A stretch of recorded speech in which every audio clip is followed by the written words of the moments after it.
ओम शांति 30/3/2022।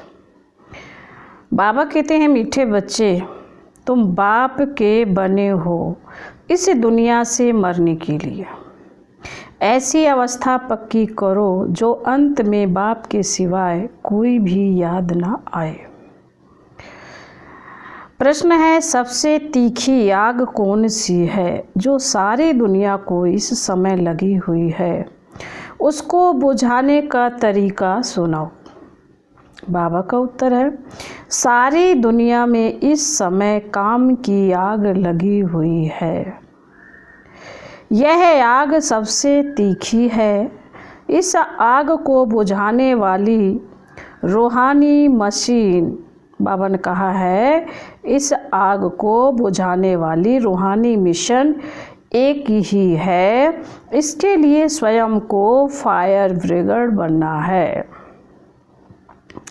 बाबा ने कहा, इसके लिए क्या बनना है? स्वयं को फायर ब्रिगेड बनना है। सिवाय योग बल के यह आग बुझ नहीं सकती।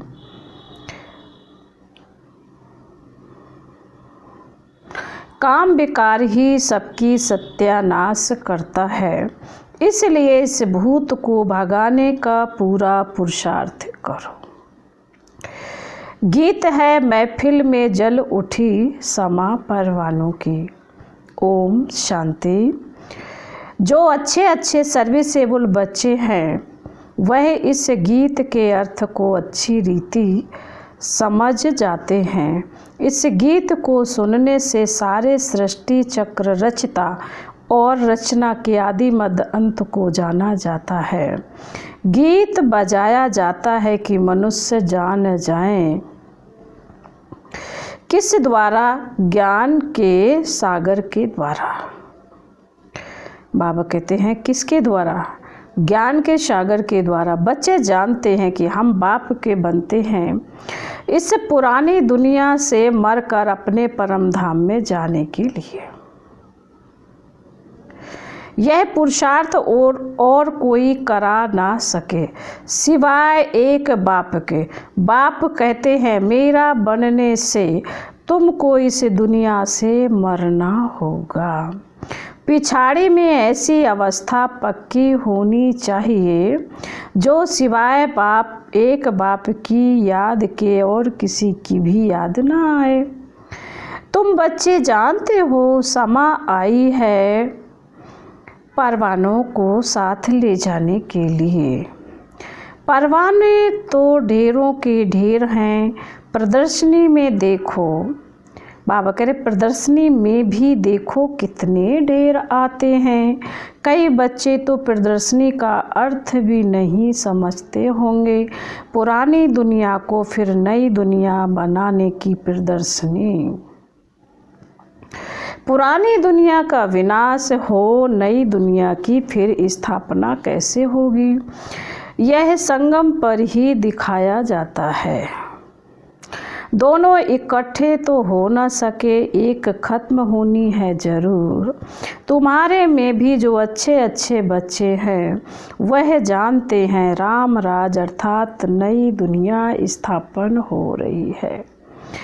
राम राज स्थापन होने के बाद रावण राज्य खत्म हो जाएगा। जब तुम राम राज के भांति बनते हो तो तुम्हारे में कोई भी भूत नहीं होना चाहिए। भूतों को भगाने की कोशिश करनी चाहिए।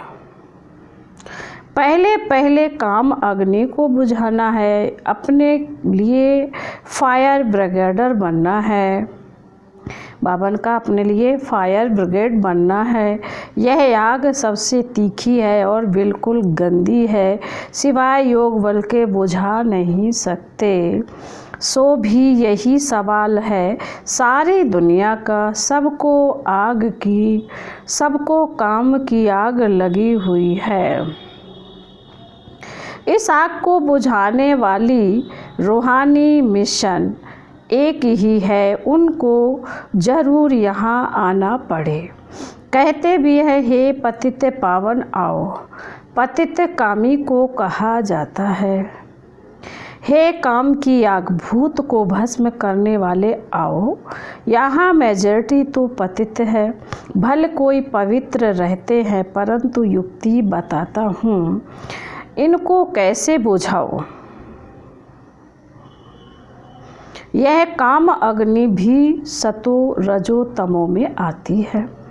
तमो प्रधान वह है जो बिल्कुल रह नहीं सकते। आग लगी रहती है, मनुष्य की सत्यानाश यह काम विकार करता है।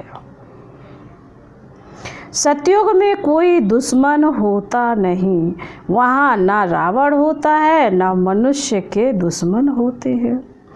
तुम समझाते हो भारत का सबसे बड़ा दुश्मन रावण है। खेल ही सारा भारत पर बना हुआ है। सतयुग में रामराज, कलयुग में रावण राज कार्टून में भी दिखाया है। वह भी मनुष्य, यह भी मनुष्य देवताओं के आगे हाथ जोड़कर जाकर कहते हैं, आप सर्वगुण संपन्न हो, हम पापी दुखी हैं।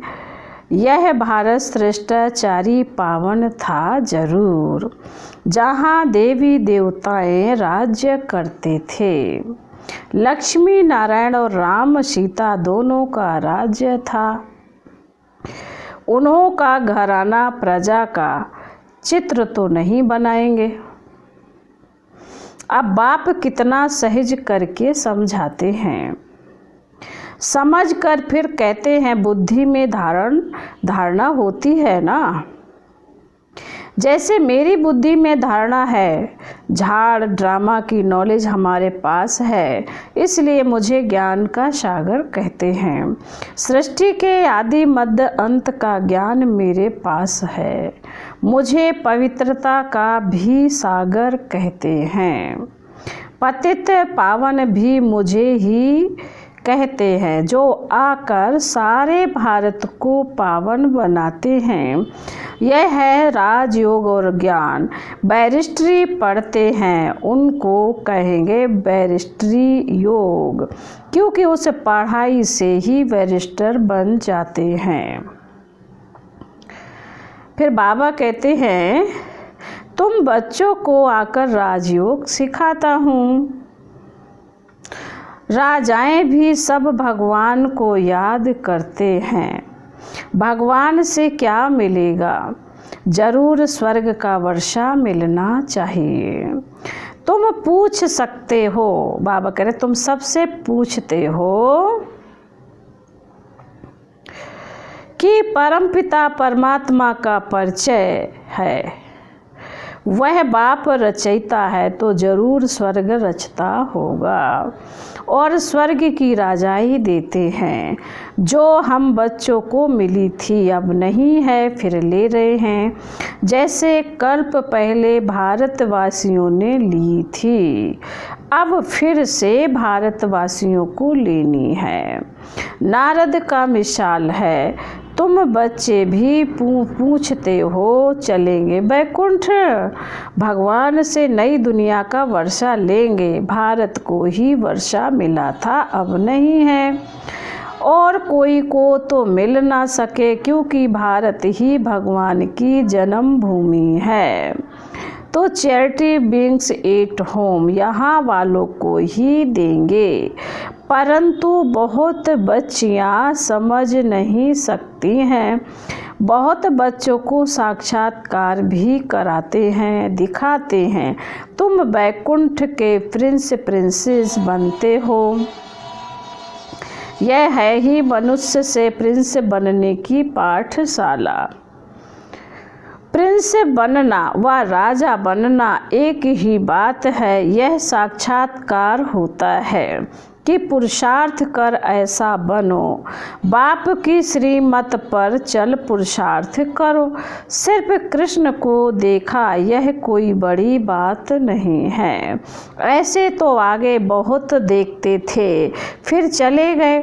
साक्षात्कार हुआ फिर पढ़ते नहीं हैं, ऐसा बनते नहीं हैं, तो इतना पुरुषार्थ नहीं करते। क्योंकि भूतों का वार है।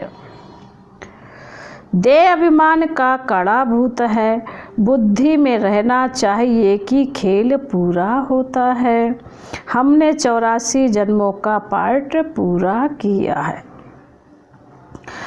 अब हम यह पुराना चोला छोड़ता हूँ।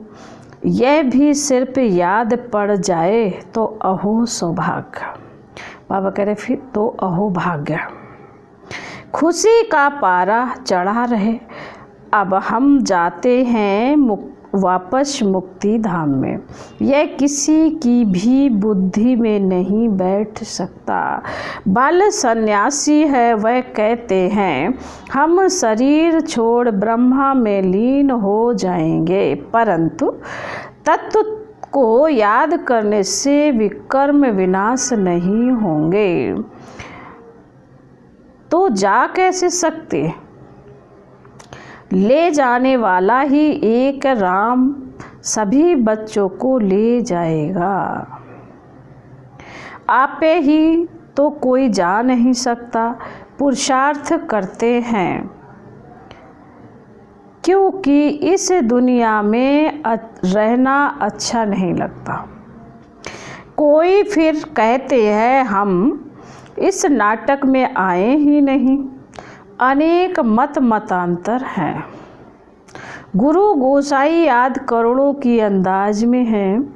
सबकी अपनी अपनी मत है। भल कहते हैं आपका ज्ञान बहुत अच्छा है, बाहर गए और खलास। आते तो बहुत हैं परंतु उनकी तकदीर में नहीं है। इतना मर्तबा छोड़कर आवे, यह नहीं हो सकता। इसलिए गरीब ही उठाते हैं। यहाँ तो आकर बच्चा बनना पड़े। कोई सन्यासी गुरु इतने सब फॉलोअर्स को छोड़ आवे, बड़ा मुश्किल है। सो भी यह प्रवृत्ति मार्ग मेल फीमेल दोनों इकट्ठा रहना पड़े। निश्चय बुद्धि वालों की झट परीक्षा ली जाती है। देखो बाबा कह रहे देखे गुरुपना छोड़ते हैं, बाबा का बनना पड़ता है ना। बाबा किसी को भी समझाने का सहज उपाय भी समझाते हैं। सिर्फ पूछना है परम पिता परमात्मा से तुम्हारा क्या संबंध है। वह जरूर मुक्ति जीवन मुक्ति देंगे। मनुष्य को दे ना सके। बाबा से वर्षा लेने के लिए आकर सीखना पड़े।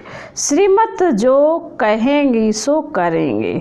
पहले निश्चय बुद्धि चाहिए, फिर श्रीमत जो मिले।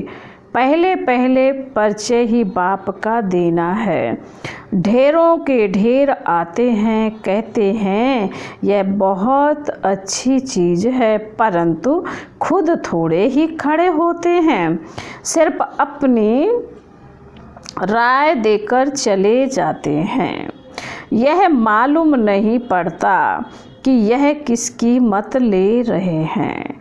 कहते हैं ऐसी प्रदर्शनी तो जगह जगह होनी चाहिए। मत देने लग पड़ते हैं। अरे ईश्वर को थोड़े ही मत दी जाती है, परंतु प्रैक्टिस पड़ी हुई है मत देने की। बाकी खुद बैठ समझे यह नहीं है। यहाँ कोई मत देनी नहीं है, श्रीमत पर चलना है।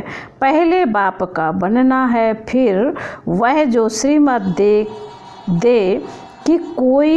कि ऐसे कोई को समझाओ। फिर जब तुमको समझावें वह लिख के दें कि मुझे तो श्रीमत पर चलना है। तब समझें कि कुछ ठीक समझा है। आते तो ढेर है परंतु अच्छी तरह समझते नहीं हैं। ज्ञान के मत वाले बनते नहीं। इस समय सब हैं भक्ति के मत वाले। जप तप पाठ आदि सब भक्ति के लिए करते हैं। भगवान कहते हैं आधा कल्प तुमने भक्ति की है, भगवान से मिलने के लिए। अब भगत ठहरे। भगवान तो एक ही है, एक को ही कहते हैं पतित पावन, तो खुद भी सब पतित ठहरे। यह है रावण राज, इस कल्प के संगम का ही गायन है। कल्प के संगम युगे बाप आते हैं। सतयुग है कल्याणकारी स्वर्ग, कलयुग है अकल्याणकारी नरक। रावण है अकल्याणकारी, राम है कल्याणकारी। यह नॉलेज बच्चों की बुद्धि में टपकनी चाहिए, ओना रहना चाहिए कि जाकर विचारों का कल्याण करे। कोई कोई में ऐसी खामी है जो उनमें सब हैरान हो जाते हैं। कहते हैं बाबा फलाने में यह अवगुण है, बहुत समाचार आते हैं। बाबा का कहना है समाचार दो तो सावधानी मिले। कोई अवगुण होगा तो सर्विस कम करेंगे। आजकल पढ़ेंगे लिखेंगे विद्वान पंडित तो बहुत हैं, वह बहुत तीखे हैं, कच्चे बच्चों का माथा ही खराब कर देंगे, इसलिए तीखे तीखे बच्चों को बुलाते हैं। समझते हैं यह हमारे से होशियार है। प्रदर्शनी से भी बाबा समाचार मांगते रहते हैं, कौन कौन अच्छी सर्विस करते हैं, इसमें बड़े होशियार चाहिए। कोई बोले तुम शास्त्र आदि पढ़ते हो, बोलो यह तो हम जानते हैं, यह वेद शास्त्र जन्म जन्मांतर सब पढ़ते आए हैं। अभी हमको बाबा का डायरेक्शन मिला है, कुछ नहीं पढ़ो, मैं जो सुनाऊं वह सुनो, मेरी मत पर चलो, मुझे याद करो तो विकर्म विनाश होंगे। अभी मौत सामने खड़ा है, मैं आया हूँ तुमको ले जाने के लिए, मैं तुम्हारा बाप हूँ, तुमको मुक्ति जीवन मुक्ति दूंगा। हर एक को ड्रामा अनुसार पहले मुक्ति में जाना है, फिर जीवन मुक्ति सतो प्रधान में आते हैं। इसलिए कहा जाता है सर्व के सद्गति दाता सर्वोदया, सर्व में सारी दुनिया आ जाती है। सर्व माना सारी दुनिया का बाप समझाते हैं। वह सब है अल्पकाल हद की सर्विस करने वाले, बेहद का सर्वोदया लीडर तो एक ही है, सारे विश्व पर दया कर विश्व को बदलने वाला है। तुम जानते हो बाबा हमको विश्व का मालिक बनाने आए हैं। एवर वेल्दी बन जाएंगे, परंतु इतना भी किसी को बुद्धि में नहीं बैठता। दो अक्षर भी बैठें तो अच्छा है। हम भगवान बाप के बच्चे हैं, भगवान से स्वर्ग का वर्षा मिलना चाहिए। मिला हुआ था, अब नहीं है, फिर मिल रहा है। बाप कहते हैं मुझे याद करो, वर्षे को याद करो, एक दो को यही मंत्र दो, मैं तुम्हारा बेहद का बाप हूँ। धर्म स्थापना के लिए धक्के तो खाने पड़ते हैं। बेहद में यह रहना चाहिए कि अब नाटक पूरा होता है, बाकी थोड़ा समय है, जाना है अपने घर, फिर हमारा नए सिर पार्ट शुरू होगा। यह बुद्धि में रहे तो बहुत अच्छा। तुम बच्चों के कदम कदम में पदम भरे हुए हैं, बड़ी ज़बरदस्त कमाई है। खुद भगवान कमाई करने की राह देते हैं। राह पर चलने से स्वर्ग में तो पहुंच जाते हैं, परंतु स्वर्ग में भी फिर ऊंच पद पाना चाहिए। यह कमाई है चुपचाप करने की। कर्मेंद्रियों से कर्म करो, परंतु दिल साजन की तरफ हो, बस बेड़ा पार है। बड़ी ज़बरदस्त कमाई है। बाप की सर्विस में रहने से ऑटोमेटिकली बहुत आमदनी होती है। फिर बाबा बोले अच्छा, मीठे मीठे शिकिल दे बच्चों प्रति माता पिता बाप दादा का याद प्यार और गुड मॉर्निंग।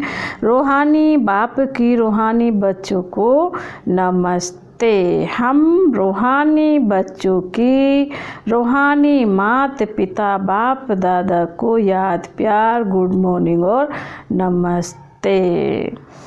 ओम शांति। धारणा के लिए मुख्य सार पहला पॉइंट है, बाबा कहते अब यह नाटक पूरा हुआ, हमें वापस मुक्ति धाम में जाना है। इस खुशी में रह पुरानी देह का अभिमान छोड़ देना है। एक बाप की मत पर चलना है, बाप को अपनी मत नहीं देनी है। निश्चय बुद्धि बन बाप की जो श्रीमत मिली है उस पर चलते रहना है, वरदान है। भिन्न भिन्न स्थितियों के आसन पर एकाग्र हो बैठने वाले राजयोगी स्वराज अधिकारी भव। राजयोगी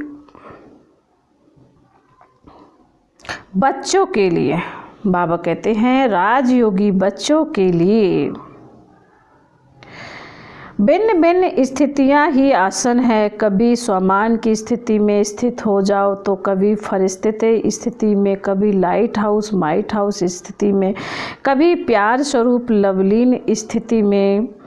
जैसे आसन पर एकाग्र होकर बैठते हैं ऐसे आप भी भिन्न भिन्न स्थिति के आसन पर स्थित हो वैरायटी स्थितियों का अनुभव करो। जब चाहो तब मन बुद्धि को ऑर्डर करो और संकल्प करते ही उस स्थिति में स्थित हो जाओ। तब कहेंगे राजयोगी स्वराज अधिकारी। स्लोगन है, वफादार वह है जिसे कल्प में भी कोई देहधारी आकर्षित ना करे। ओम शांति।